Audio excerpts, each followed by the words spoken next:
Si en alguna ocasión fuiste sometido a una cirugía y te aplicaron anestesia general, posiblemente tengas alguna noción muy vaga de lo que significa la muerte.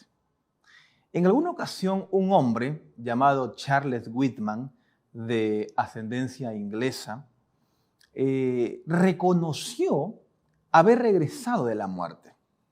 Sin embargo, cuando los médicos trataron de encontrar una explicación lógica, este hombre médicamente nunca había muerto. Había sufrido una catalepsia, que era una especie de muerte donde los órganos vitales del cuerpo dejan de funcionar y parece que la persona ha muerto.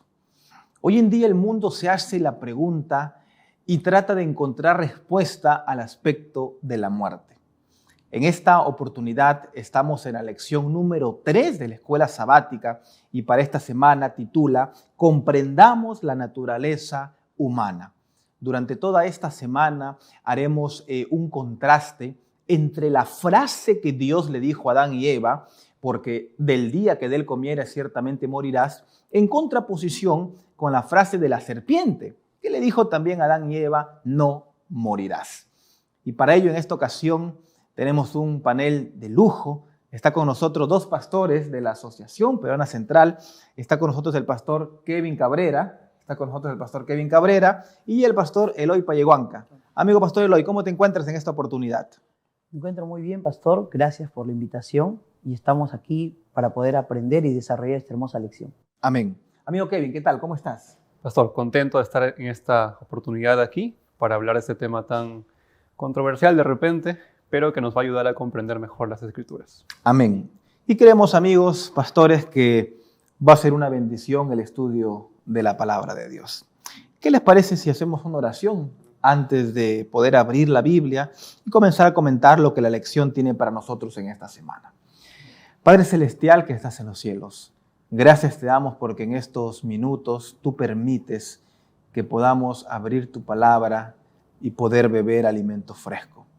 Queremos, Señor, que en este momento tú ilumines nuestras mentes, que podamos, Señor, extraer las mejores ideas de la lección, de tu palabra, y que pueda ser también, Señor, de bendición para las personas que están mirando esta programación.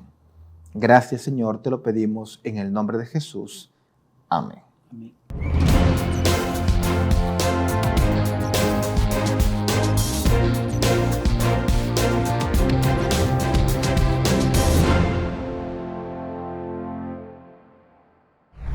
Amigos, como ya hemos visto, la lección titula Comprendamos la naturaleza humana. Y vamos a leer el texto de memoria. Podemos leer el texto de memoria, Pastor Eloy, Génesis 2:7. ¿Qué nos dice? Entonces Jehová Dios formó al hombre del polvo de la tierra y sopló en su nariz aliento de vida y fue el hombre un ser viviente. Fue el hombre un ser viviente. Esta declaración, cuando uno la mira desde una perspectiva bíblica y cuando uno la mira con los lentes de la Biblia, no existe mucho problema. Sin embargo, cuando uno se quita los lentes del cristianismo, del adventismo, y deja que otras formas de interpretación ingresen, pues nos metemos en un problema tan complejo del cual no podemos salir. Vamos a dividir, amigos, la lección de escuela sabática de esta semana en 3 puntos importantes. Vamos a comenzar hablando y definiendo lo que la Biblia llama un ser viviente, ¿no? Un nefesh hayah. ¿Qué podemos hablar de esta definición que la lección presenta sobre qué es un ser viviente? Bueno, pastor, es importante para entender qué es la muerte, primero definir qué es el ser humano y cómo se originó la vida en el ser humano, ¿no? En ese sentido, Génesis capítulo 2 nos narra el proceso que Dios utilizó para dar vida al hombre, ¿no? Dice la Biblia en el verso 7, ¿no? Génesis 2, versículo 7, que Él sopló en su nariz aliento de vida y fue el hombre un ser viviente, ¿no? Y aquí está el asunto, ¿no, pastor? Muchas personas comprenden que nosotros tenemos un alma que está encarcelada en nosotros. Pero realmente la Biblia nos habla que el concepto de alma viviente es una vez que Dios nos da el aliento de vida, ¿no? Es decir, antes de eso simplemente somos cuerpos inertes, ¿no? Y aquí hay que comprender muy bien que somos seres integrales, ¿no?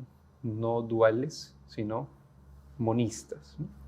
Correcto. Ahora, hay un detalle importante que vale la pena mencionar, ¿no? En el versículo que nosotros hemos leído, dice que Jehová Dios formó al hombre del polvo de la tierra. Versículos anteriores se mencionan que Dios también formó a los animales del polvo de la tierra, ¿verdad? O sea, a diferencia de cuando Dios dijo sea la luz, sean las plantas, sea la expansión. Me llama la atención mucho el aspecto de que Dios forma a los animales del polvo de la tierra y también lo hace con el hombre. ¿Qué podríamos hablar de este aspecto, de cómo Dios forma al hombre y a los animales del polvo de la tierra?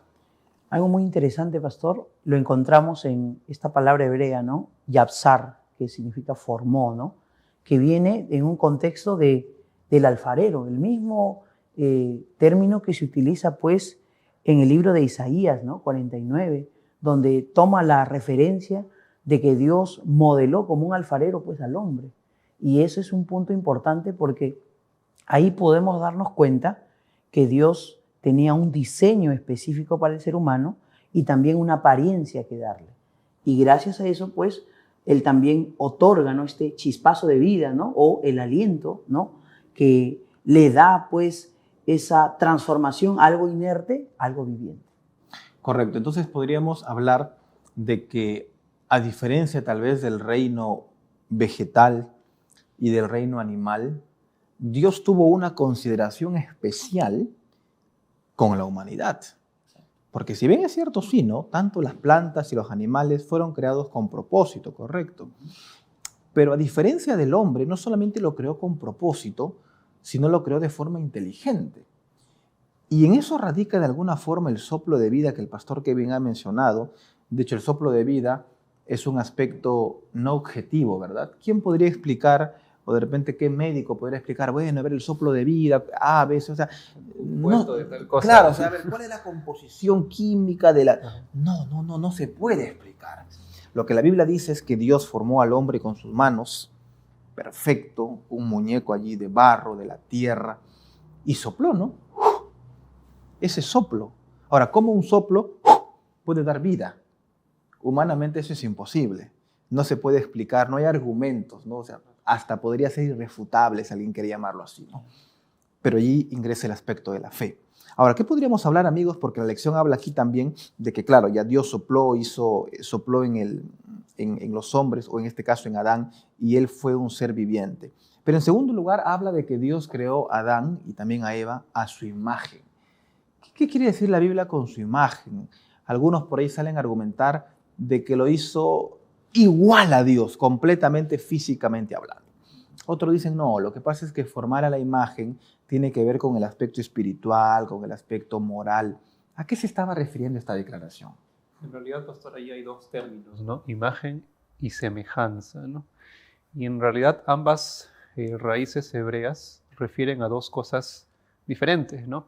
La imagen es una clara alusión al aspecto físico, ¿no?, externo de la persona, y allí la semejanza está refiriéndose al carácter, ¿no?, a todo aquello que forma parte de nuestra forma de ser, los sentimientos, los anhelos, los sueños que como seres humanos tenemos, también fueron creados conforme a Dios, ¿no? Entonces, ambas cosas en realidad, tanto externamente, pero también internamente, somos semejantes a Dios.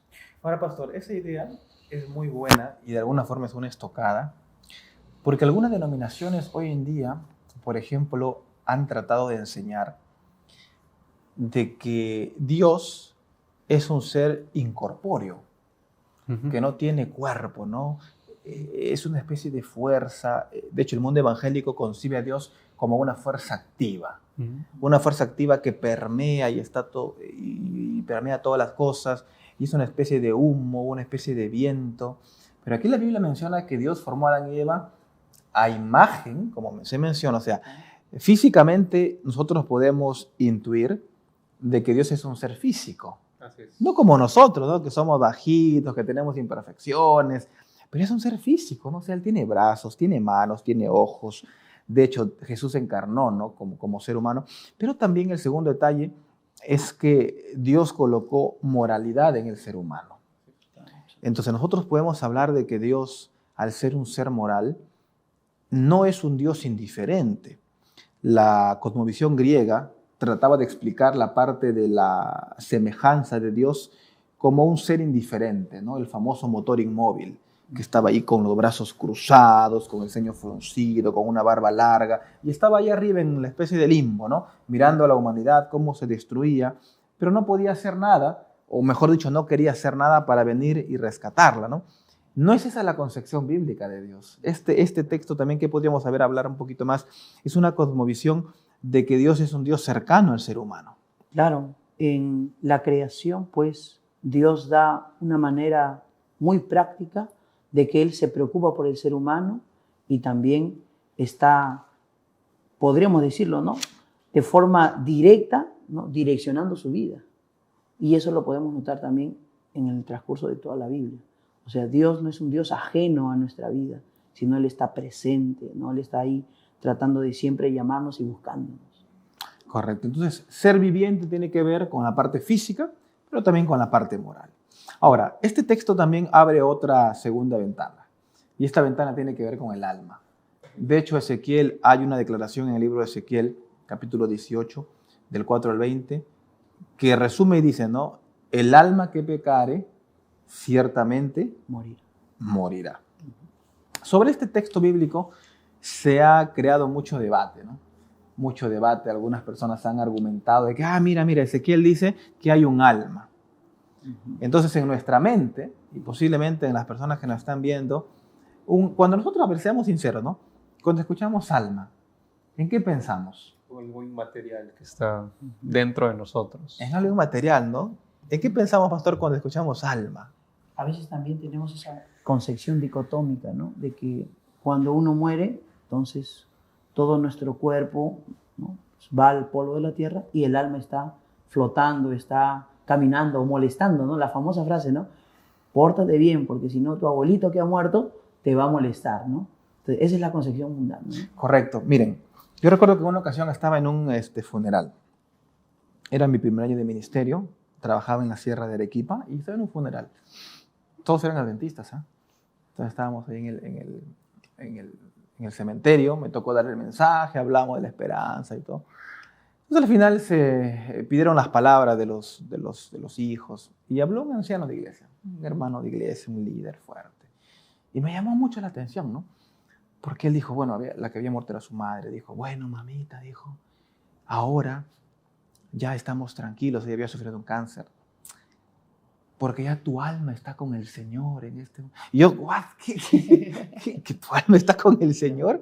Entonces, ¿qué podemos hablar de esta concepción, amigos, del alma, entre comillas, que sí escabulle en todos los círculos? En las películas, en la ropa, en la música. ¿Tenemos un alma? ¿Somos un alma o no tenemos un alma?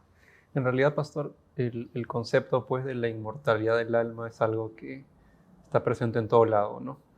Y las personas comprenden que el alma no muere, ¿no?, sino que sigue viviendo en otro aspecto, en otro ambiente, y el cuerpo es el que muere, ¿no? Obviamente porque partimos de una concepción dualista, ¿no? Ahí está el problema. Pero cuando comprendemos la concepción monista de la Biblia, que es un ser humano integral, la Biblia dice que el alma muere. Y no se refiere al alma, el concepto tradicional que tenemos, sino del alma viviente de Génesis. Correcto. O sea, esa unión que Dios hizo de cuerpo más aliento de vida, que se le conoce como alma viviente, esa alma muere. Y naturalmente eso produce una separación. Pero ahí está el asunto, ¿no? Definir el concepto de alma, ¿no? Y no basarnos en el concepto que el mundo ya tiene de alma. Correcto. Entonces, podríamos decir lo siguiente, ¿no? El ser humano, tanto el hombre como la mujer, no tiene un alma, sino que el hombre es un alma. Por ejemplo, un comentarista deportivo en un estadio dice, y en el estadio estuvieron 5,000 almas alentando. No significa que se dieron 5 seres incorpóreos, ¿no? 5.000 seres incorpóreos. 5.000 personas, ¿no? Claro. En las noticias de antaño, ¿no? Cuando había un accidente, por ejemplo, ¿no? Un accidente de tránsito, ¿no? Murieron 7 almas. Yo leí alguna vez en un periódico. No es que murieron 7 personas que no tenían cuerpo, sino 7 personas, ¿no? Cuando se bautizan, ¿no? Dice, bautizamos 5.000 almas. Entonces, la concepción bíblica es que un alma no existe fuera del cuerpo. Un alma es una persona. Eloy Payehuanca es un alma. Daniel Solano es un alma. Kevin Cabrera es un alma. Entonces, esa es la concepción bíblica de un alma. El alma que pecare, el hombre que pecare, la mujer que pecare, ciertamente morirá. Sí, pastor, de hecho aquí el verso 20 de Ezequiel pone ese énfasis, ¿no? Dice, el alma que pecare, esa morirá. Y pone ejemplo, el hijo, está hablando de una persona, Correcto. no llevará el pecado del padre, ni el padre llevará el pecado del hijo. La justicia del justo será sobre él y la impiedad del impío será sobre él. O sea, está hablando de personas físicas, ¿no? reales, materiales. Exactamente.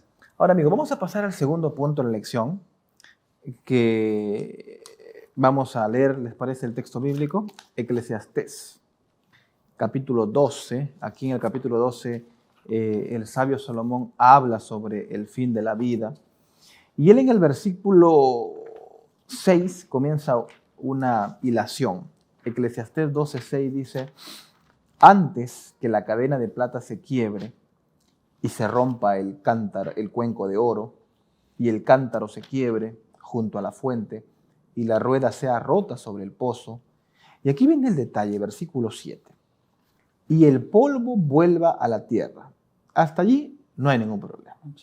No hay ningún problema. Como era, ¿no? Porque finalmente cuando uno, no sé si ustedes han visto alguna vez una persona que ha muerto hace años, los huesos después se convierten en polvo. En polvo. Entonces ahí no hay ningún problema. El versículo 7, el polvo vuelve a la tierra como era. Pero aquí viene un detalle. Y este detalle ha abierto una ventana, amigos, increíble realmente. Y el Espíritu dice, vuelve a Dios que lo dio. La frase el Espíritu vuelve a Dios. ¿Qué podríamos comentar, argumentar? Si hemos hablado de que el ser humano no tiene alma, el ser humano es un alma, ¿tenemos un espíritu dentro de nosotros? Muy bien, en realidad, bíblicamente hablando, nosotros no tenemos un espíritu, ¿no? El cuerpo no es un contenedor de un espíritu, ¿no? Y eso pues lo podemos ver en el Salmo 104, 29. Y ahí pues aclara muy detalladamente, dice, escondes tu rostro, se turban, les quitas el hálito, dejan de ser y vuelven al polvo. Y ahí está la frase clave, ¿no? Dejan de ser. O sea, cuando el texto menciona que el espíritu vuelve a Dios, es que porque Dios dio la vida, Dios también, ¿no? La quita. Lo que vuelve a Dios es el aliento de vida, ¿no? Es el soplo que Él le da a la persona cuando cobra existencia, eso regresa a Dios, ¿no? No es que el alma de la persona vuelva a Dios, ¿no? Aquí también la traducción a veces confunde, ¿no? Que entendemos que espíritu es sinónimo de alma. No es así. No es así. Ahora, amigos, podríamos abrir una pregunta, tal vez. La lección no habla mucho de esto. ¿Qué es el aliento de vida? ¿Qué habla la lección sobre el aliento de vida? Alguna vez escuché algo, ¿no? Escuché que la Biblia habla de un juicio, ¿verdad? Habla de un juicio y el juicio comienza o dentro del juicio se va a investigar los casos de las personas que no están vivas. Ahora, ¿cómo Dios examina el juicio de las personas que no están vivas?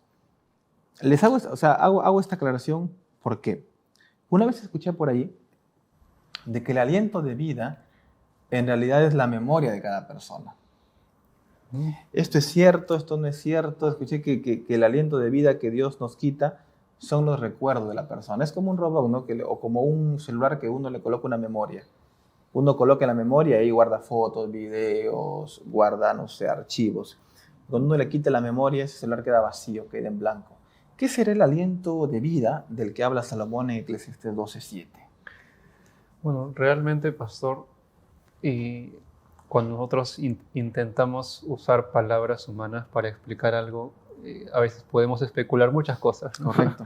Y a veces ahí cometemos ciertos errores, ¿no? Pero en la Biblia simplemente el aliento de vida es un soplo, es algo que Dios le da al cuerpo de barro para que pueda cobrar vida. Y esa es la explicación, o sea, no podemos intentar ir más allá de lo que el texto menciona, ¿no? Porque caemos en especulaciones y eso es terreno peligroso, ¿no? Prohibido. El aliento de vida también lo podríamos entender, pastor, como esa transformación de algo inerte a algo viviente, ¿no?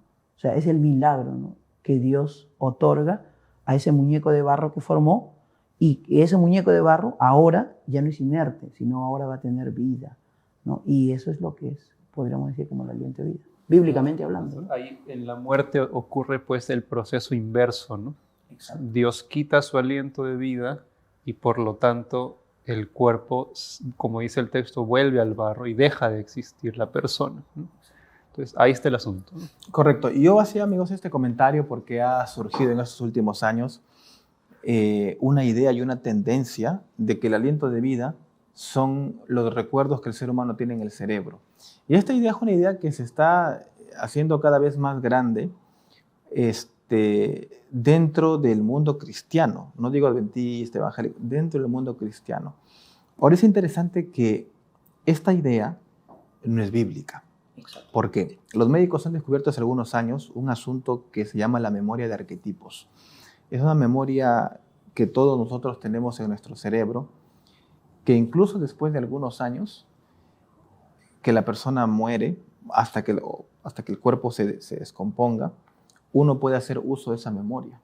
Inclusive algunos científicos han tratado de extraer los recuerdos. Es un trabajo complejo, ¿no? Pero más o menos la idea sería la siguiente. Imagínense que una computadora se quema, pero el disco duro funciona. Tú coges el disco duro y lo transfieres a otra computadora. Sin embargo, eso no tiene nada que ver con el aliento de vida. Porque el aliento de vida, de alguna forma, es el poder que Dios coloca para que la persona viva. Por ejemplo, en este momento, aquí en este set, estamos aquí con los dos reflectores. Estos reflectores tienen su estructura, tienen su tarjeta, pero esos reflectores no funcionarían sin la luz, que es la energía, ¿no? La electricidad. Nosotros desconectamos, la energía se va y se apagan. Lo mismo sucedió con lo que Dios colocó en Adán y Eva, ¿no? Durmió Adán, estaba perfecto, y él hace esto, sopla. Ahora, eso humanamente no es concebible, pero divinamente sí. ¿Por qué? Porque el poder de Dios nos da la seguridad de que Él tiene ese poder para crear de la nada, ¿no? La palabra varano, que Él crea con su voz, Él crea con su soplo, Él puede crear vida. Entonces, este punto tiene que quedar claro. ¿Por qué? Porque lo que vuelve a Dios sencillamente es lo que Él dio. Nada más, ¿no? No tratemos de especular, de que crear, pastor, lo que se sube son las memorias, los recuerdos. No, o sea, no. Todo lo que se diga después de eso es especulación. Ahora, ¿cómo eso se crea y se consigue? Eso sí es un misterio. Es un milagro. No hay respuesta para esa pregunta. Ahora, el tercer punto, amigos, de la lección nos habla específicamente sobre un tema que se ha inmiscuido ya hoy en día en todos los niveles que nosotros conocemos, en todos. Yo recuerdo que comenté, creo en alguna ocasión, que yo traté a mi hijita, la mayor, no hablarle todavía del tema de la muerte. Y un día ella me dice, no, papá, me dice, ese señor me se puede morir, me dice. ¿Cómo esta niña se enteró de que la muerte, ¿no? Entonces había un dibujito que a ella le gustaba mirar, que ahora ya se le hemos prohibido. Y en este dibujito, que era entre comillas un dibujito sano, entre comillas, se veía, ¿no?, cómo se accidentaban los niños y ni bien el carro se chocaba y morían, salían las almitas ahí. Se pegaban del cuerpo. Claro, entonces, amigos, el tema de la inmortalidad del alma, que es el tercer punto, hablando de los muertos, se inmiscuye en todo, realmente en todo. No existe película que no tenga ese tema. Inclusive hasta las películas que, entre comillas, serían aptas para todo público, tienen este veneno de la inmortalidad del alma. Vamos a hablar sobre este punto, amigos. ¿Qué podríamos hablar sobre la inmortalidad del alma en contraposición con la Biblia, que nos dice que los muertos nada saben? Bueno, pastor, ahí está el texto de Salmo 115, verso 17, que dice que los muertos no alaban a Dios, ¿no? Entonces, claramente ahí se nos está indicando que la persona que ha muerto ya no tiene conciencia, no puede alabar, no puede hablar, no puede comunicarse, ¿no? Entonces, creer que una persona murió y está en el cielo viviendo con Dios la eternidad no cabe en esta explicación, porque ahí dice bien específico, ¿no? No alabarán los muertos a Jehová. Correcto. Cabe resaltar, pastor, que a veces se malinterpreta, ¿no?, esta idea de Saúl, ¿no?, cuando fue a consultar a una pitonisa, ¿no? Y ahí pues se comunicó con el profeta, y muchos hermanos creen que eso es factible, ¿no?, porque dicen, Saúl, un siervo de Dios, lo hizo. Pero hay que entender que en ese contexto Saúl ya estaba alejado de la presencia de Dios.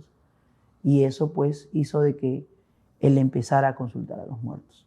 Entonces, nosotros debemos tener en claro que los muertos nada saben. Ahora, también tenemos que ser conscientes, amigos, de que el enemigo tiene poder.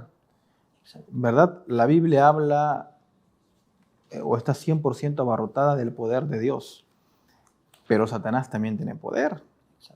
Y eso nosotros no conocemos cuáles son los límites. De hecho, Elena de Hoy habla en Eventos de los Últimos Días. El tema, por ejemplo, la semana pasada hablamos de la personificación de los muertos, ¿no? O sea, para que eso suceda, es que él tiene mucho poder. Ahora, un elemento que es importante, amigos, que rompe de alguna forma la teología adventista, o que trata de romper la teología adventista, es este aspecto de la inmortalidad del alma. ¿Por qué? Nosotros como adventistas creemos a través de la Biblia de que cuando una persona muere, no va ni al cielo, ni tampoco va al infierno, ¿verdad? Una persona muere, Dios le quita el aliento de vida, Está en el sepulcro. y ahí queda en el sepulcro, en el Seol, ¿no?, tomando las palabras del salmista. Ahora, lo interesante es que Dios va a emitir con esa persona un veredicto después del juicio. El juicio para nosotros es un aspecto sumamente relevante. Dios no emite una sentencia sin antes hacer un juicio. Ahora, ¿por qué hago esta introducción? Porque la inmortalidad del alma, ¿qué es lo que dice? Que si una persona fue buena, ¿se va a dónde? Sí. Se va al cielo. Inmediatamente. Rapidito, ¿no? Pero si la persona fue mala, ¿a dónde se va? Al infierno. Al infierno. Esa idea no es bíblica, ¿por qué? Porque la inmortalidad del alma rompe la idea del juicio. Exactamente. El juicio me dice que cuando una persona muere, queda en el sepulcro, sin vida, y que Dios más adelante la va a juzgar. Entonces, esta idea, amigos, que podríamos comentar, ¿cuál es el peligro de abrazar la inmortalidad del alma? Yo creo que, pastor, el peligro de abrazar esta idea, ¿no?, es que en realidad le estamos quitando a Dios ese poder de recompensar y juzgar a las personas. Porque si estamos pensando de que las personas buenas van a ir al cielo, ¿no?, entonces quiere decir que su salvación va a ser por méritos de esa persona, ¿no? Inclusive en el ambiente en el cual vivimos se cree, ¿no?, que cuando una persona muere, el alma está rondando, ¿no?, está ahí molestando, ¿no? Y si de repente por ahí sientes algo, entonces hay que ir a visitarla, ¿no? Hay que llevarle flores, ¿no? Hay que pintar el nicho, ¿no?, para que se sienta bien. O hay que hacerle una misa para que pueda encontrar el camino al cielo. Entonces, esas son ideas, pastor, erróneas, que muchas veces están introducidas inclusive en nuestras propias iglesias. Y eso es porque lamentablemente nos falta detallar algunos puntos claves, ¿no?, como este, que es el engaño y la inmortalidad del alma. Correcto. Bueno, pastor, el tema de recompensar a cada uno según lo que haya hecho en vida es algo que Apocalipsis relata que es en el momento de la segunda venida de Cristo, ¿no? No antes, ¿no? Entonces, la persona que fallece está en espera a recibir su recompensa, ¿no? No se le da inmediatamente, ¿no?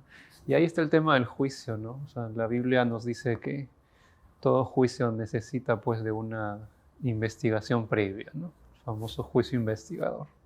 Entonces ahí también está una de las bases teológicas en el adventismo, ¿no? El juicio investigador. El juicio investigador. De hecho, Eclesiastés 12, 13, amigos, dice, el fin de todo el discurso oído es este: teme a Dios y guarda sus mandamientos, porque esto es el todo del hombre. Y aquí viene un detalle, ¿no? Dice, porque Dios traerá toda obra a juicio, juntamente con toda cosa encubierta, sea buena o sea mala. Entonces es una estocada, ¿verdad?, de que los muertos nada saben. Si usted de repente, o de repente alguien que está viendo aquí tiene un familiar que ha fallecido, con todo cariño no los puede escuchar, no los puede sentir, no los puede ver. Sin embargo, el diablo ha creado esta estrategia para que el corazón de esa persona que ha perdido un familiar se centre en ese ser querido que murió y no se centre en Jesús. Así es. Porque para nosotros, según la Biblia, en contraposición a la inmortalidad del alma y la idea de que una persona está viva, tenemos la esperanza de la resurrección. Yo recuerdo haber ido hace algunos años se me fue la palabra, al sepelio de una familia adventista. Y cuando yo llegué, era una persona que había perdido a un ser muy cercano. Y yo pensé que iba a encontrar pues, un mar de lágrimas a la familia. Pero los encontré tranquilos, ni siquiera con la camisa negra típica, que o sea, hasta yo fui con camisa negra, creo, y estaban tranquilos, ¿no? Y ellos dijeron en su mensaje, nosotros sabemos de que a pesar de que este familiar está muerto, albergamos la esperanza de la segunda venida. Y eso es lo más hermoso, ¿no? De que, si bien es cierto, nuestros familiares que han descansado no saben nada, nosotros podemos tener la seguridad, amigos, con toda seguridad, de que el Señor en algún momento los va a levantar. Ahora, eso también para nosotros es un doble mensaje. ¿Por qué? Porque necesitamos a los familiares que no son adventistas decirle que hay un Jesús que murió por ellos. Y de repente, si tenemos algún familiar que está muy delicado por morir, darle la bendita esperanza de que realmente nosotros tenemos la forma de que ellos en algún momento van finalmente a resucitar. Así que este aspecto de la Biblia realmente es tan rico en significado que nos habla finalmente de que los muertos nada saben. Ahora vamos a finalizar nuestra lección de escuela sabática haciendo dos preguntas. La primera pregunta, Pastor Kevin, tiene que ver con un campo muy sensible. Tiene que ver con una pregunta de aplicación para las personas que perdieron un ser querido. Hay muchas personas que están viendo este video que perdieron un ser querido. ¿Qué les podríamos decir a esas personas que han perdido un ser querido y que tal vez en este momento no tienen la esperanza? ¿Qué podríamos decir? Bueno, en realidad la Biblia nos presenta una esperanza que le da sentido a nuestra vida, ¿no? Nosotros ya no podemos intervenir en el pasado, ya no podemos cambiar cosas que ya ocurrieron, ¿no? Pero sí podemos de aquí en adelante caminar con Dios, ¿no? Entonces, enfoquémonos en eso, ¿no? Pidamos consejo, busquemos a Dios en su palabra y también, sobre todo, preocupémonos por la salvación que Dios nos ofrece a nosotros, ¿no? O sea, la vida eterna donde Dios dice que ya no habrá llanto, dolor, muerte ni enfermedad, es una promesa real, ¿no? Podemos aferrarnos a ello y sobre todo también comunicarlo a los demás, ¿no? Enseñarlo, porque ciertamente muchas personas ignoran esta gran verdad. Amén. Esa es la esperanza que nosotros tenemos, ¿no? Y lo que necesitamos hacer, como el pastor mencionó, es que la comprensión de la naturaleza humana sea una realidad en nuestra vida. Ese es un mensaje maravilloso. Pastor Eloy, ¿qué podríamos crear? ¿Qué podríamos hacer para que la lección de escuela sabática pueda llegar a más personas? Muy bien, y nosotros tenemos que entender, queridos hermanos, que el enemigo quiere que nosotros estemos engañados. Y ese engaño pues va a tener muchas formas, pero necesitamos confiar en la palabra de Dios. Yo te animo a que podamos seguir estudiando la lección, seguir reforzando nuestra vida espiritual a través de la palabra de Dios y sobre todo compartir este conocimiento que podemos adquirir. Yo quiero finalizar con una cita. La cita dice lo siguiente: si fuera verdad, dice, que las almas de todos los hombres van directamente al cielo en la hora de su disolución, entonces dice, bien podríamos anhelar la muerte antes que la vida, ¿verdad? O sea, Sería más conveniente. sería más conveniente. Y cuando uno, no sé si ustedes han visitado en un hospital a alguna persona que está enferma, el médico dice, no, oye, mira, esa persona se aferra a la vida, porque Dios nos hizo para vivir. Pero si esta idea dice fuera correcta, ¿no?, de que cuando alguien muere va directamente al cielo, entonces deberíamos desear más la muerte que la vida. Esta creencia, dice amigos, ha inducido a muchas personas a poner fin a su existencia. Los suicidios han aumentado.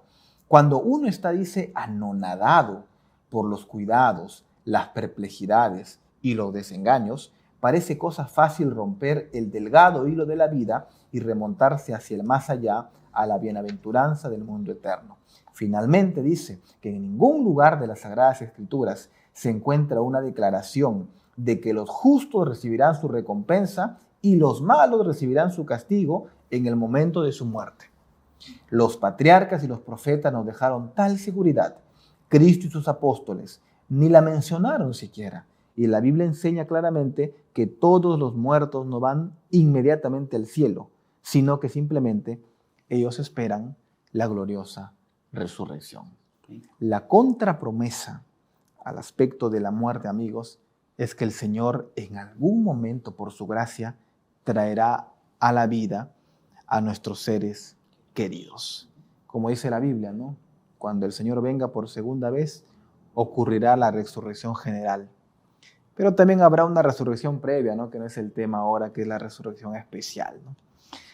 Y ese es un aspecto también, un tema muy rico realmente para explorar, ¿no? ¿Quiénes resucitan en esa resurrección especial? Que el Señor nos bendiga, queridos amigos, que el Señor pueda acompañarnos, que cada día podamos seguir profundizando el estudio de la Biblia a través de la lección de la escuela sabática. Queridos amigos, realmente ha sido una bendición poder haber estado con ustedes en esta ocasión estudiando la lección número 3. Realmente podemos encontrar lecciones fascinantes de cómo la palabra de Dios llega, cambia y trastoca todo lo que nosotros hemos pensado. Si hay alguna persona que en esta ocasión tal vez ha pasado por el tema de la muerte de forma muy cercana, a través de la pérdida de un ser querido, podemos tener la plena seguridad de que en algún momento Dios traerá a esas personas que fallecieron nuevamente a la vida. Ten la seguridad de que Dios no ha emitido un juicio todavía. Ese juicio está en camino y si tú tienes vida es porque Dios te da la oportunidad de poder estar a cuenta con Él. ¿Qué es lo que tienes que hacer?